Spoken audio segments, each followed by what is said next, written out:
How does PwC take your company to the leading edge? They bring the sharpest minds in tech to your team, so you can bring the ideas that will transform your business. They're passionate about your industry, so you can walk into any room with every advantage. And they're with you every step of the way, so you can know you're headed in the right direction. PwC builds for what's next, so you can get there now. Get started at pwc.com/us/leading edge.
Hey everybody, welcome to 100 Songs That Define Heavy Metal.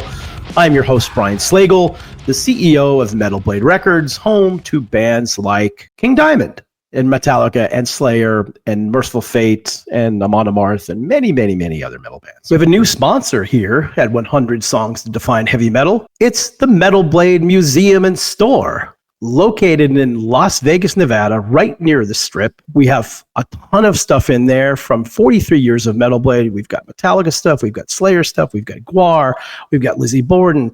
We've got tons and tons of stuff in there. We've got vinyl that you can look at for old stuff. We've got a ton of artifacts. We also have a lot of metal bands, too, that Metal Blade has worked with, like Deep Purple and Alice Cooper and Stars and Guns N' Roses and Thin Lizzy. So there's a lot of great artifacts there. It really is the ultimate heavy metal museum. And recently, we also have moved our Metal Blade retail store into the museum. So that's in the first part. When you first walk in, the store is there. Free to get into the store. You got to pay to get into the museum. But for more information, go to metalblade.com/museum. Anyway, I mentioned King Diamond like that because today we get to talk about King Diamond and the amazing song Welcome Home from his incredible legendary album Them. We're going to talk to Mark Lewis about the production. He's a huge fan, so that'll be fun to do. And then we're going to talk to my buddy, Mr. Chris Broderick, whom you know from Megadeth, and he's in Flames now, and many other bands. Phenomenal guitar player, really good dude, and he's a huge fan of this song. He actually picked it, so good for him. It'll be a lot of fun to talk to him as well. But as always, we begin north of the border with Mr. Martin Popoff. All right, good choice, Brian. King Diamond, welcome home. So this is from Them, and it's Them in double quote marks, which is pretty weird. People usually forget that, but yeah, it's supposed to be in double quote marks.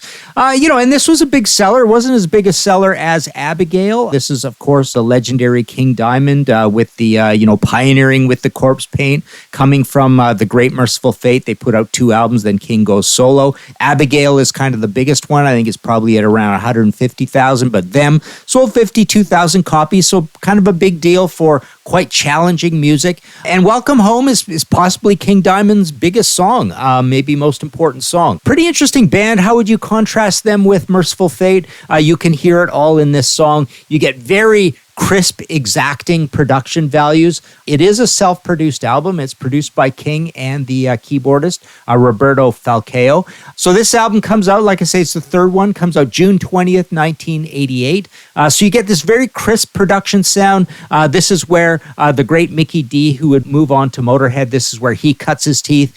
And this is an incredible song for drummers. It's actually in 3/4 time, but it's also got sped up sections later on where there's this wacky solo, and then it's got quite an elongated fast 4/4 section. But it is, if you count it out, It's a 3/4 song, so in quote-unquote waltz time, but there are added dropped beats here and there. And even though it is in 3/4 time, Mickey is very busy as a drummer. There's double bass drumming in there. Like I say, the production is really kind of harsh and mid-rangey and very tight. And yeah, you've got a lot of cut to the bass drum, and the snare really snaps on here. This is the first album where we don't have Michael Denner and Timmy Hansen, so this is much more of a solo album.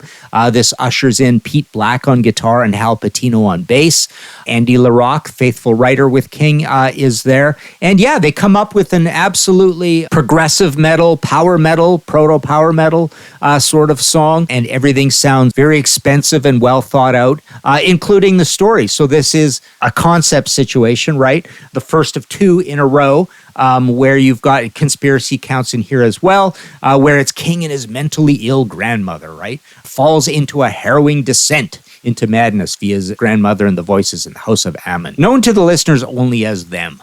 But you don't have to listen to it that way. It is all split up into songs, and it sounds great. And like I say, there is a real personality to these King Diamond albums. A lot of great albums later on with Metal Blade. This is back in the Roadrunner days for this record. But yeah, King is a very thoughtful, respectful person of the muse. He takes a long time to do what he does. It'll be ready when it's ready sort of thing. And you can definitely hear the work that goes into it, and you can definitely hear it right on this song, which kind of encapsulates everything this band is about, which is to be, like I say, a more pristine, maybe more melodic, maybe more keyboardy, more progressive rock version of Merciful Fate. And Merciful Fate's a little closer to the Judas Priest kind of feel, a little more bottom end to Merciful Fate as well. But yeah, both absolutely amazing bands. And on here as well, you get to hear all of King's gears. You get the falsetto. You get all those interesting lower registers that he does as well as he does these character sort of things. So it's just a highly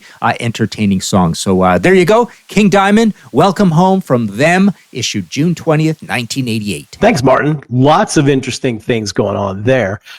First of all, to Martin's point, this is, if you look at Spotify, their second biggest song, Abigail, of course, being the first one. So he is right about that. Also, I just saw Mickey D actually with the Scorpions now, and he's still incredible. Just an incredible player and a really good guy as well. So that's interesting. And one other thing to note is that the entire Merciful Fate and King Diamond catalog, including this record and all his records and all the Merciful Fate records, even from the Roadrunner days, are all now controlled and owned by Metal Blade Records.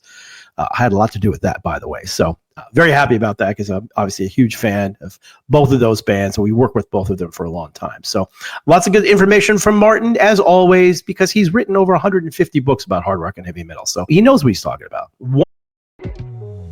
This episode is brought to you by Credit Karma.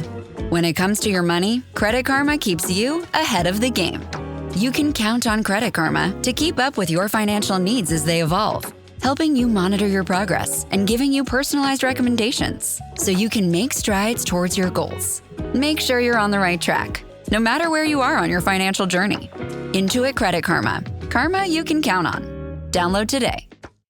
Once again, we bring in our old friend, producer extraordinaire, Mr. Mark Lewis. How are you, sir? I'm good, man. Happy to be here and, looking forward to chatting as always. Absolutely. So now we get to dig into an amazing album and an amazing song, Welcome Home, one of my favorite King Diamond songs of all time, off the incredible album Them. Oh, great song, great album. Production-wise, it's almost hard for me to pick between this one and Abigail. You always got to compare back to Abigail. It's like, it's like the one thing. I feel like everybody does. But amazing record, huge Mickey D fan. You'll have to fill me in on who did all the heavy lifting. I know Andy LaRocque was the guy, but was there other guys involved? Oh no, so this one and Abigail were basically King Diamond produced it, and the main producer / engineer was a guy named Roberto Falcao. Okay. If you go back to, I'll give you guys some homework. Do it after you listen to this entire episode.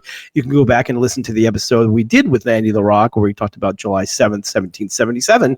Off the Abigail record. And we talk a little bit about the setup there and Roberto, how he did it, and Andy's involvement, because that was both Abigail and them were pretty similar. I think it was the same studio, same engineers and stuff, different personnel, because you had Hal Patino and Pete Black coming in on this record, which was different than Abigail, obviously, but still Mickey D and still Andy LaRocque, because Andy was still a fairly new guy in the band at that point, still learning, but obviously a huge part of it because he wrote some of the some of the best songs. But this is really, King Diamond, as he always does. He writes most of the music. He's always very involved in the production of all these records, and he's credited along with Robert Falcao. Like I said, I don't really know much about him. There's like nothing on Wikipedia. It's not a whole bunch of information, but I do remember that Andy LaRocque and I talked a little bit about him and the setup when we did that previous episode. So you guys can go listen to that after. Yeah, well, I mean, you and I talked about that song, and obviously I love the production. I don't remember talking too much about this Roberto guy. I'm just looking at it right now, actually. And it's a great sounding record. It's like something about Abigail sounds like insanely wide. If you listen to it, it's a very wide sounding record, almost falsely wide. It's crazy. It's really good and crisp and beautiful sounding. And Them isn't quite as wide. It's also not quite as bright too. Like I've noticed if I go back and forth between the records, because I have done that, but they're both great sounding records, man. I mean, another thing, we've talked about great musicians being easy to record. I mean, Mickey D is just one of my favorite drummers of all time. And easily, like this band was so tight. Bass sound on this record's amazing. Really great bass sound on this.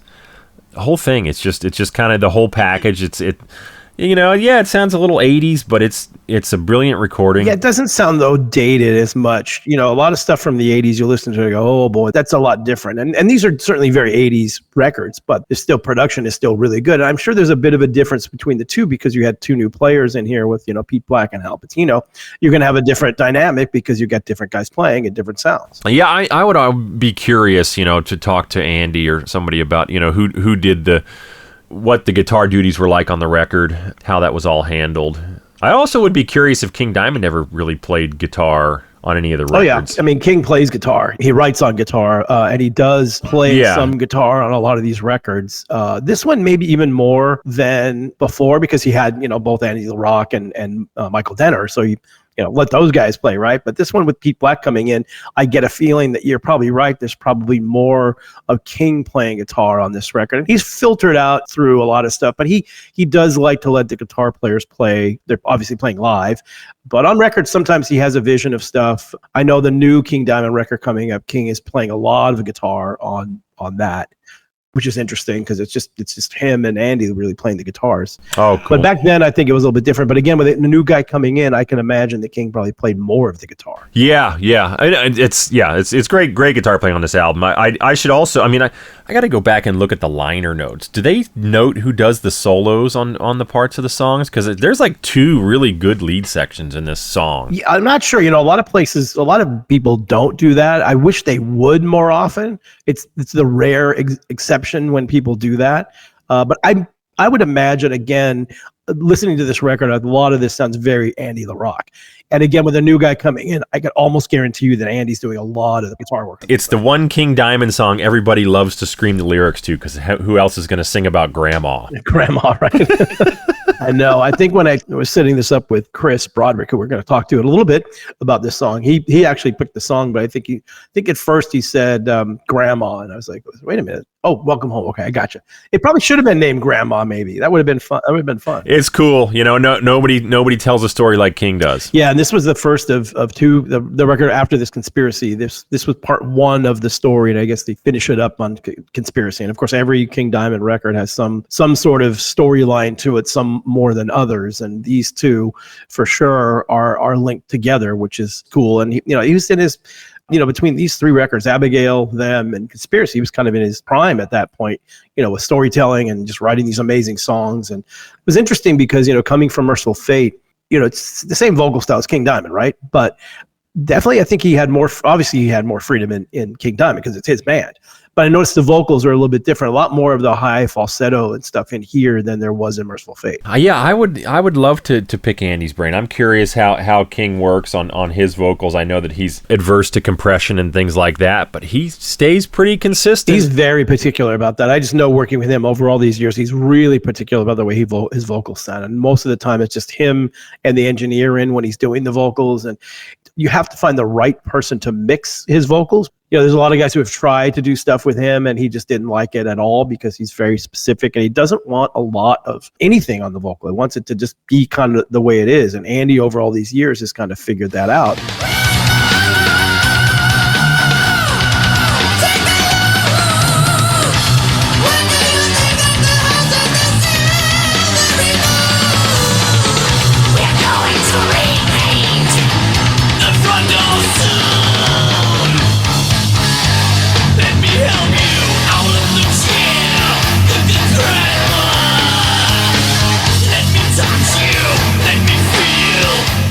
It was interesting, real quick, on Spider Lily. We had Andrew do it with the guy who did Power Trip. And I think the first time this has ever happened that I've seen in working with King Diamond, he nailed the mix on the first try. I was shocked at how great it was. And both King and Andy said, yeah, it sounds great. So that was interesting. Incredible. Love that. Well, kudos to him. Yeah, he's great. But yeah, it's a fun record. And one thing that I always noticed about the 80s King Diamond sound was, like you said, it's I don't want to say lighter sound because that kind of doesn't sound right. But it's it's a flowing, more airy thing, and it's not like a clunky heavy metal good album. It's got a lot of flow to it, and maybe that's due to King's vocals because he's doing so much falsetto. I don't play anything, so I can't say exactly why, but I just noticed that as a listener. I don't consider it a pounding production. I mean, and that almost didn't really start until right around then, anyways, when Justice came out, but. People were a lot more conservative with low end back then, but this is beautifully mixed record. I mean, like everything's where it needs to be. The levels are right. The aesthetics, I guess, of the ambience of these records is more so than a lot of records maybe would be nowadays or shortly after. The drums being pretty ambient and, guitar solos, things like that. But yeah, I mean, this is no garage stuff. It's no accident that this record sounds like this. It's really good stuff, and Abigail and this really do sound so similar they could almost be the same record. So that's good. I mean, I wonder if they were recorded in the same studio. Same studio, same engineer, same everything. That's why they sound so similar. It's the same, for the most part, the same band as it was before. Like I said, there's 2 new members in this one, but pretty similar sounding because similar place, recorded in Copenhagen, of course, where King was from, I guess. Doesn't live there anymore, but. Yeah, really cool. Classic record. Great sounding record. I always love when we get to talk about stuff that sounds really good like that. So. Yeah, I mean, look, as we've talked so many times, the bands who sound good make good sounding records, and it's hard to make a band that doesn't sound good, as you well know, I'm sure, to make them sound good on record. It's a lot more difficult than the bands just come in. It's like, oh, they sound good, and set everything up, and it's fairly easy to have it come together. And I think the really good records generally are that way. Oh yeah, the arrangements and the players make the songs and the sonics. It's so important. Yep, absolutely. Well, thank you again, sir. Always a pleasure to have you on, and I'm sure we'll see you in the future. Thanks for having me.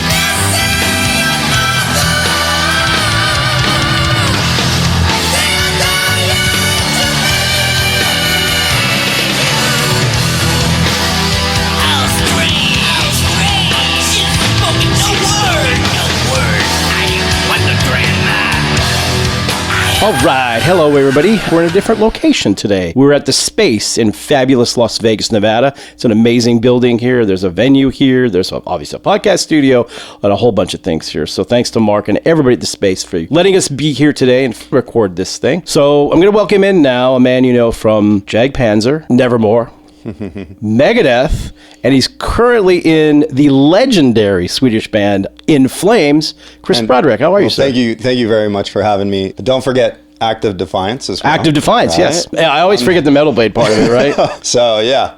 Very happy to be a part of your team. So thanks for having me on the podcast overall. This is awesome. And yeah, man. No worries. It's funny because I always like to ask the guests when they come on, I have a list, obviously, of the 100 songs of Funny Metal, but I always like to ask the guests, who do you want to talk about? What do you want to talk about? And then you said King Diamond and the song that I had. Literally, it was in the next 5 or 6 podcasts I want to get to this song. So King Diamond, Welcome Home from the incredible album Them. Yeah. When did you first become aware of King Diamond? Oh, that was probably Curse of the Pharaohs and Merciful Fate. And then through them had found King Diamond doing his own stuff from there. So I would have to assume that would have been around 82, 3? Yeah, Merciful Fate was 82, 83, yeah. Yeah, so a minute ago. Yeah, I just thought it was so cool and dark sounding and had such a driving rhythm. And then when I got a hold of the album Them, it was just like game over, Yeah, he made a really incredible transition, which a lot of people don't really talk about as much. Where had Merciful Fate, this incredible band that's influenced so many bands, Metallica on down, Slayer, everybody.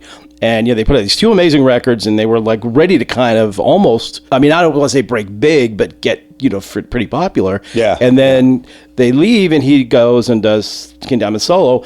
and it picks up right where you left off, where all of a sudden you're Abigail, and then Fatal Portrait Abigail, and then Them was kind of like, people go back and forth between Them and Abigail, which is their favorite King Diamond record. I lean maybe a little towards Abigail, but I love both, and I haven't listened to Them for a while, so I listened to it and I go, I forgot how good this record is. Oh my God, if I put that album on, it's not coming off until it's done. There's not just listening to one or two songs and then, I got to go do something. It's like, well, I got to go do something, but I don't care, So you're going to listen to the whole album. It just transitions from song to song to song, and such a cool story. It's King tells great stories. Yes, exactly. Amazing song, amazing record. So Andy LaRocque is the key guitar player on there. What are your thoughts on Andy? I was actually fortunate enough to just meet him this last summer during the festival season over in Europe, and he is so humble and so nice. The same with King Diamond too. We got to meet him, and just so nice and so humble. And I was talking with LaRocque. He has my absolute favorite vibrato on the planet. Oh, wow. And his soloistic phrasing is so cool because it's such a cool mix of technique and then off the cuff sort of phrasing that makes it sound fresh and original without too fleshed out, too like, okay, now I'm going to ascend here and then I'm going to descend to this thing, too programmatic. He's just got that off the cuff nature, and then his vibrato comes in and just really makes the notes sing. It's like he's definitely one of my favorite all-time guitarists. I love that. He's an incredible guitar player and an amazing guy too. I mean, we worked with him for so long. He's such a nice guy. Yeah. And you can listen to him on this podcast after you finish this episode. Go listen to him talk about July 7th of 1777 on our podcast, and he was amazing, as he is all the time. Another thing with King and moving from Merciful Fate to here,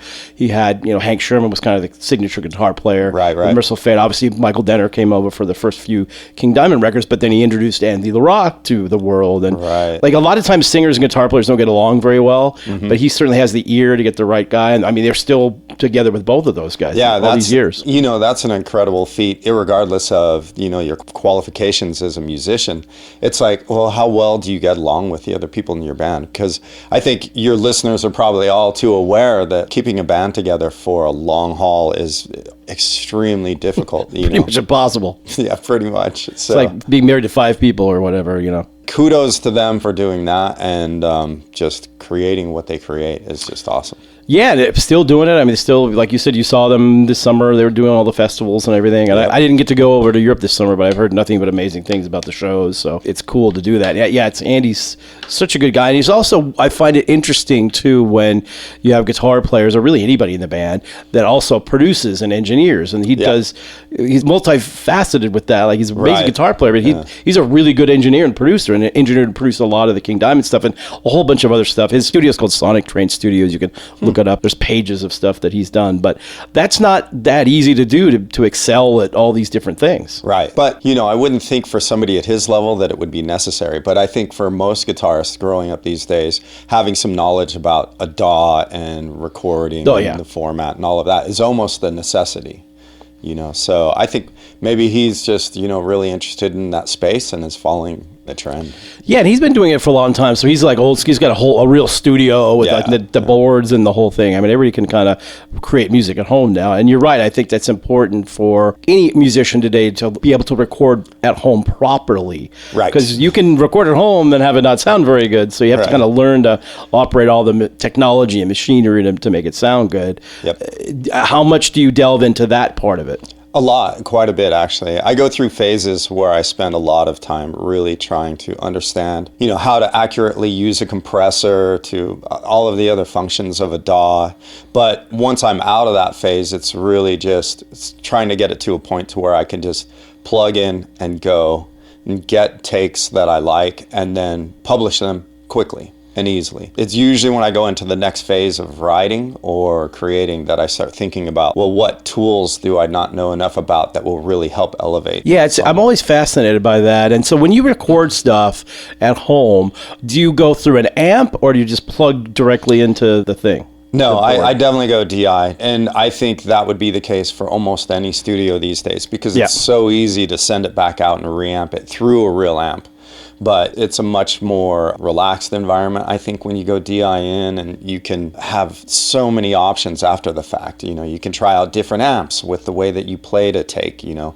You can try out VSTs, you can mess with effects in that context. And the one thing I really love is if you do send it back out to a real amp and you're having your rhythm loop, while you just go up to the amp and you're like dialing it in and seeing, you know, just a little tiny, just a little bit more mid-range will make this pop. Spending that kind of time on your craft is a luxury that you didn't get before, when you had to pay and you get those, you know, one take to get it right, or you're going to be paying another $500 for the studio the next day or whatever. So yeah, sometimes I like that, because the only problem I have sometimes is when people have their own home studios, it's hard to finish something. Absolutely, and yeah. we've got that problem going on, including the artist we're talking about today. But that's a whole other story.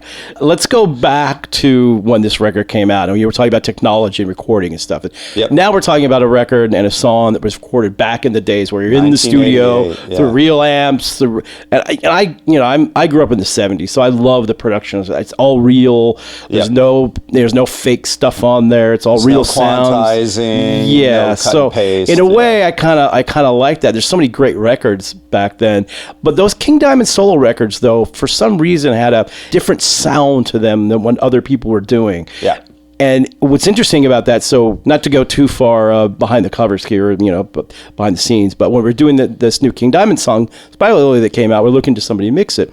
And we went with the guy who used to do, who still does Power Trip stuff. Oh, okay. Who's amazing, by the way. Yeah. But he did 2 mixes for us. One, like the kind of modern style mix that King wanted to sound like, but then he did a mix he did an Abigail style mix. And I was like, wow, that's like, it's so different. Yeah. And it sounds weird today, but when you listen to the stuff back then, it sounds perfect, right? Right, exactly. I mean, the sensibilities were different. I mean, think about all of the reverb on the drums back in the day that just wouldn't fly today. It would make it sound really odd. And 80s. Yeah. And the sonic, like the frequency spectrum is much wider today. So you can really have representation of really low frequencies, and then the highs as well. And so I think if you went to try and recreate what was done in the 80s, you'd have to literally narrow that frequency spectrum to get it to sound that way. And I think it just doesn't, that in itself is unnatural, because we can get all those other frequencies today that we couldn't back then. I love the production of all that stuff back then.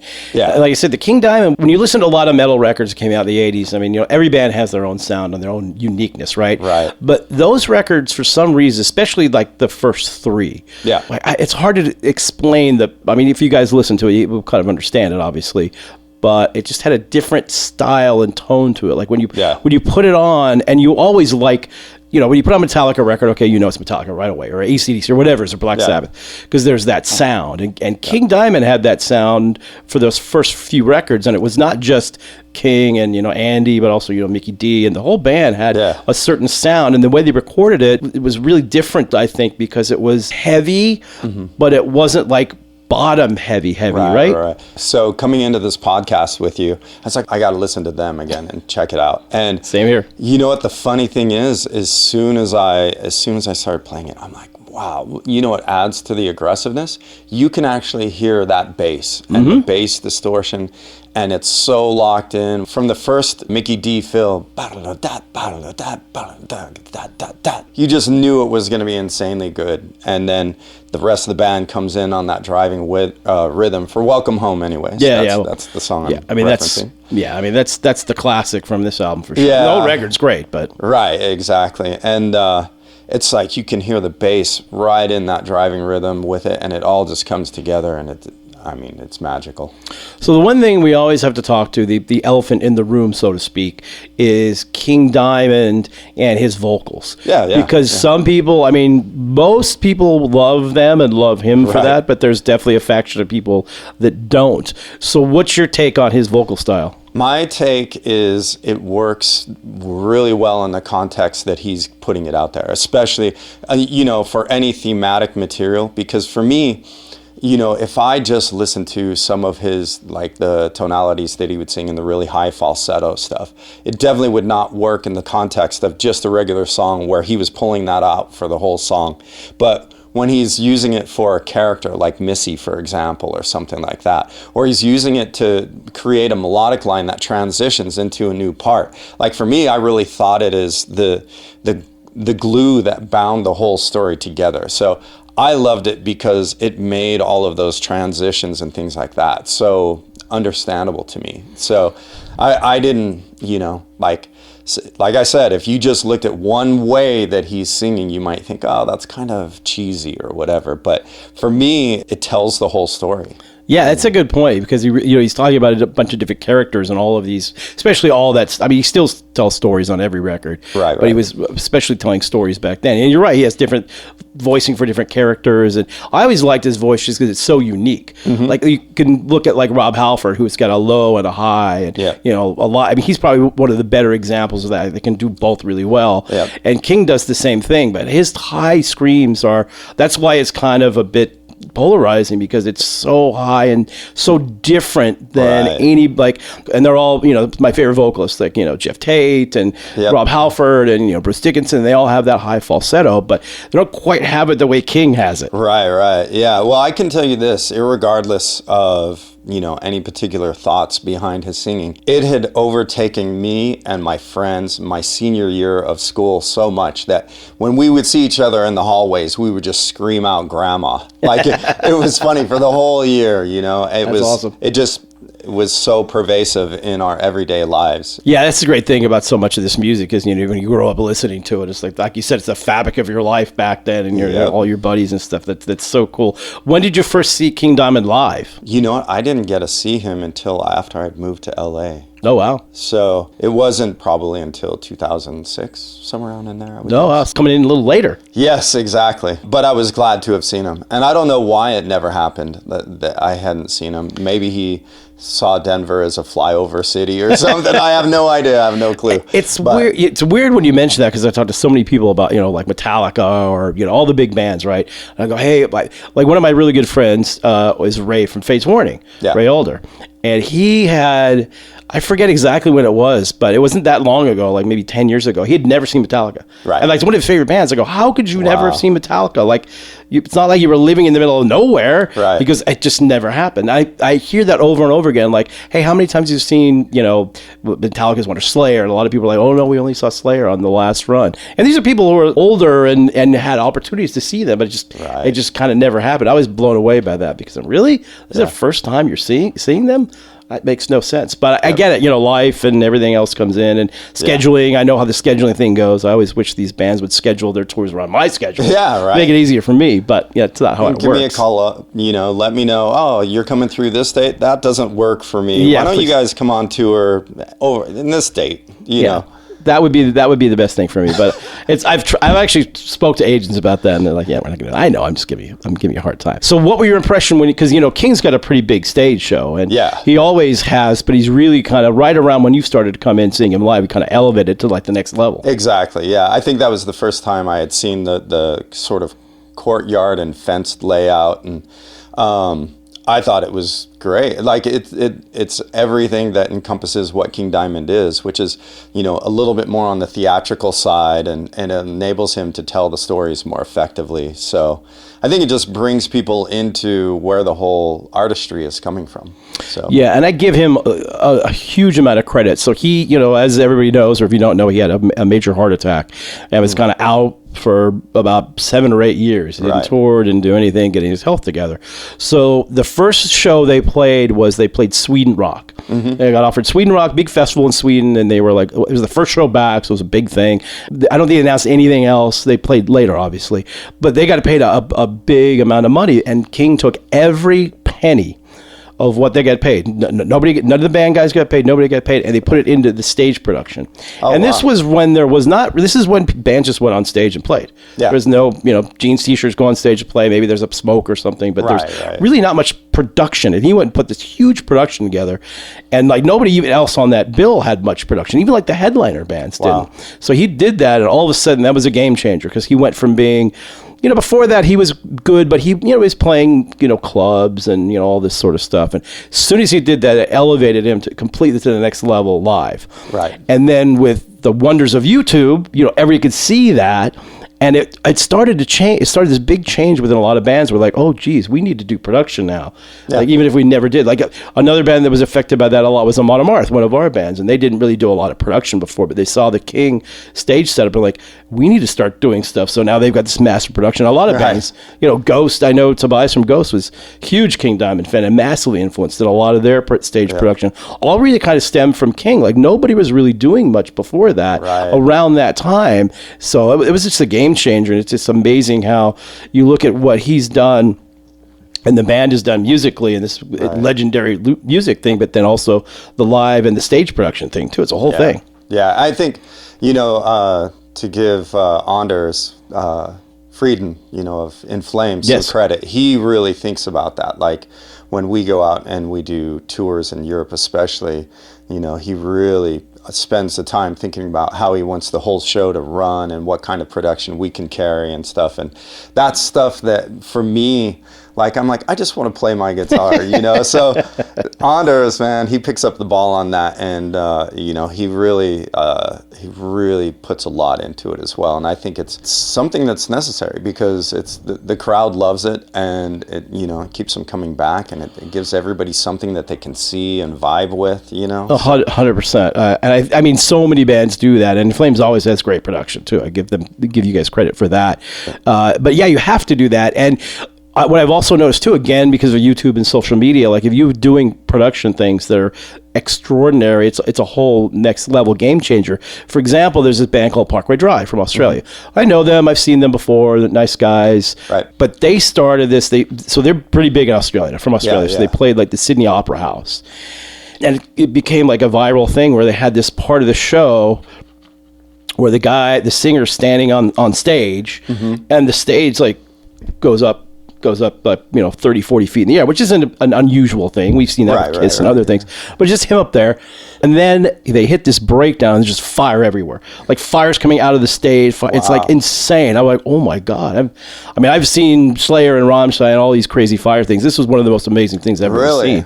They outfired Rammstein? Yeah. And then it goes from there. So then they just did a tour here in the States. And if you guys want to go look it up on YouTube, the song is called Crushed. It's by this band Parkway Drive. And go watch it. Watch the Sydney Opera House one, and then anything from any of this Summer of Loud tour. So that same song, the last song in the set, same these crazy productions. There's fire everywhere, and this big breakdown towards the end, and there's massive fire everywhere.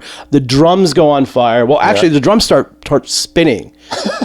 Almost like Tommy Lee used to start spinning around, and then it goes on fire, and he's like doing whole 360s. Wow. Well, the whole drum set's on fire, the whole stage is on fire. It's over the top. So. And just so your listeners know, one of the most expensive things you can consider in production live is having fire. It's fire, yeah, exactly. And you've got all the regulations with fire marshals, what you can and can't do, and it's expensive. But those guys, I was talking to them afterwards. I just tell them, like, I've seen, 6,000 shows, and I've never seen anything quite like that. They're like, really? It's pretty over the top. But a lot of bands do that now, too. But it all started, at least in the second wave, kind of with King Diamond. So, yeah, you're In Flames now. I love those guys. Big hockey fans. Yes, so absolutely. I actually ran into them. It's a bizarre story. Show you a small world. I was in Philadelphia, going to a Philadelphia Flyers game with my buddy Sean Rourke, who works for the NHL. Okay. And so we're sitting there watching the game, and we're kind of in the corner a little bit, so he's sitting next to me. I can't really see the row. Right. He goes, hey, there's a band sitting next to us. So there is? So I peeked over. I go, oh, yeah. I go, they look really familiar. So I couldn't really quite figure out what it was. Mm-hmm. So he told me one of the guys had the pass on. It was Opeth. Oh, okay. Yep. So I go over to the Opeth guys, go, hey, it's Brian, hey. We're talking. I go, yeah, the In Flames guys are here. They're like on the other side. I'm like, really? So I went over, said hi to all those guys in between periods, and that's cool. Just like random Philadelphia Flyers game. I guess they had a day off from the tour they were doing together. And yeah, those In Flames guys are so good. And to talk about them for a little bit, because again, massively legendary band, and one of these, the next level of bands, like metal bands, almost every single one of them cite In Flames as like a massive influence. Right. What's it like being in that band now? Quite honestly, it's like, I've said this sometimes, but it's very, very true. It's like being in that first band that you join in high school where you're like, we're going to make it all the way, you know, and you have that dream going, you know, and then of course things happen, life happens, and you end up playing with a million different people over the course of your career. But it's really like getting on stage with your best buddies from high school.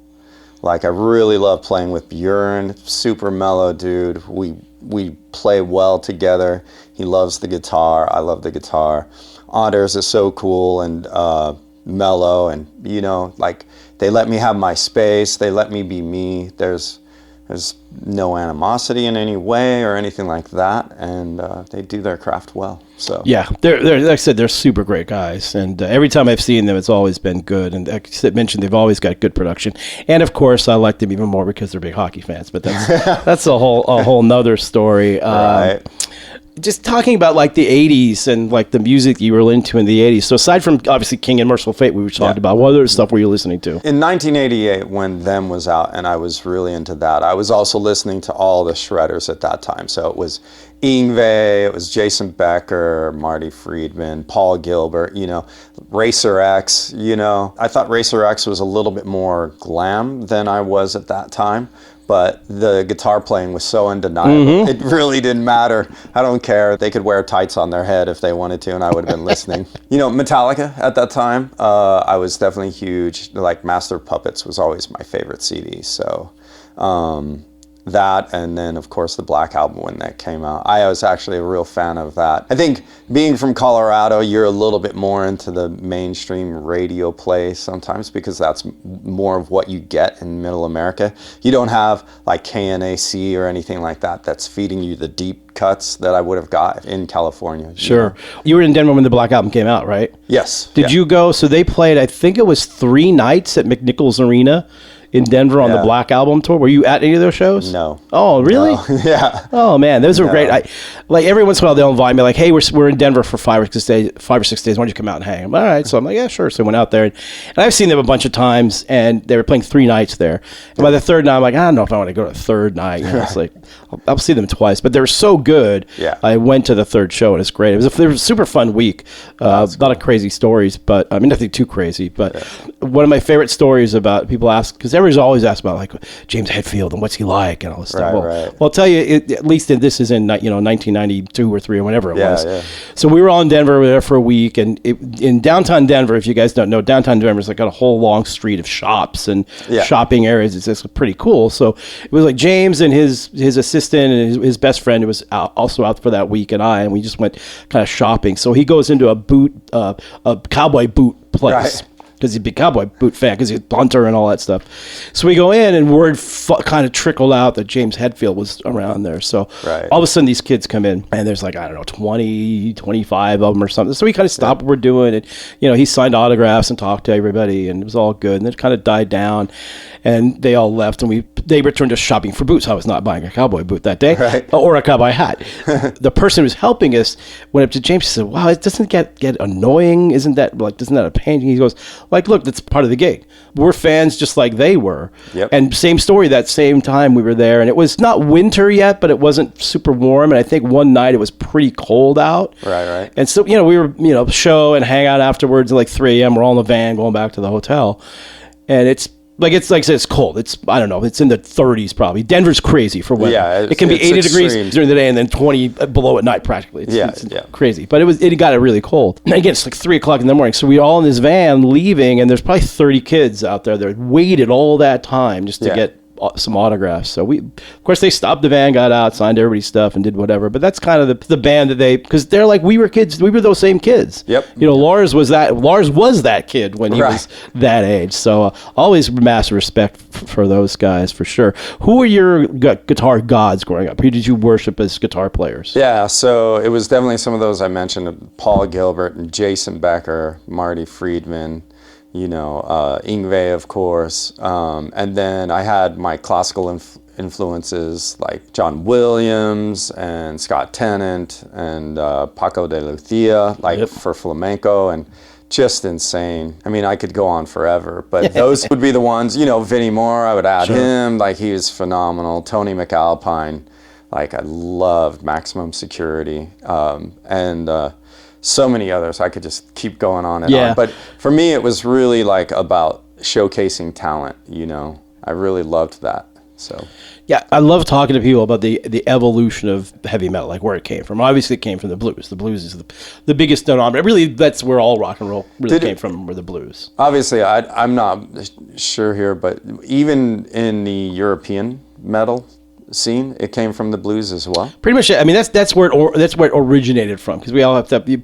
You trade the lineage back to Black Sabbath and Blue Cheer and all those bands. It all came from the blues, and really all rock did.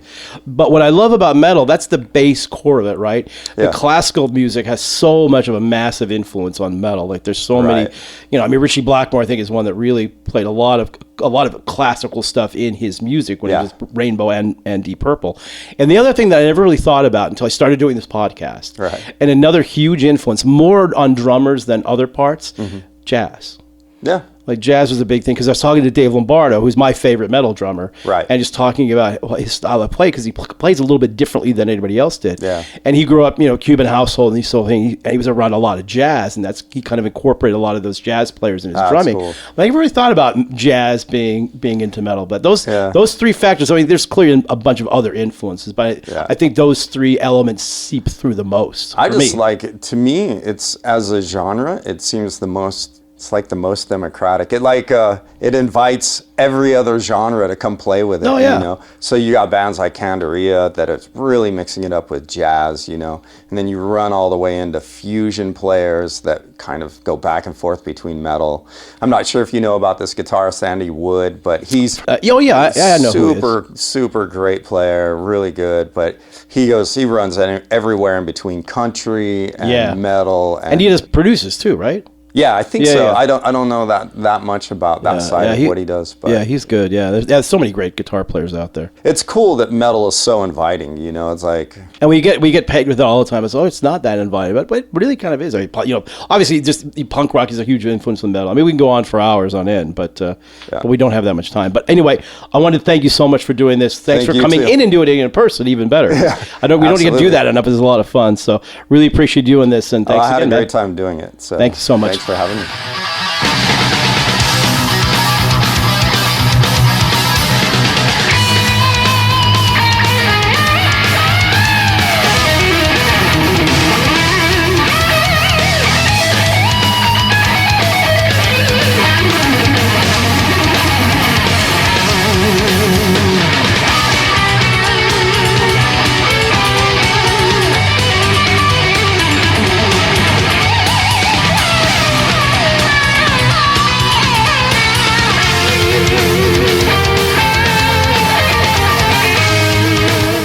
There you have it. Another episode in the books. Thank you guys so much for listening. And thanks to Chris Broderick for coming on. It's the first one we've done in our Friends the Space studio. So if you see the video of this, it'll be pretty fancy. Also, as always, thanks to Mark Lewis for talking about the production, Lizzie Borden with our theme song, Martin Popoff, as I mentioned before, and producer Christian Blatt, who makes the ship sail. Thanks to everybody. We'll see you guys next episode. 100!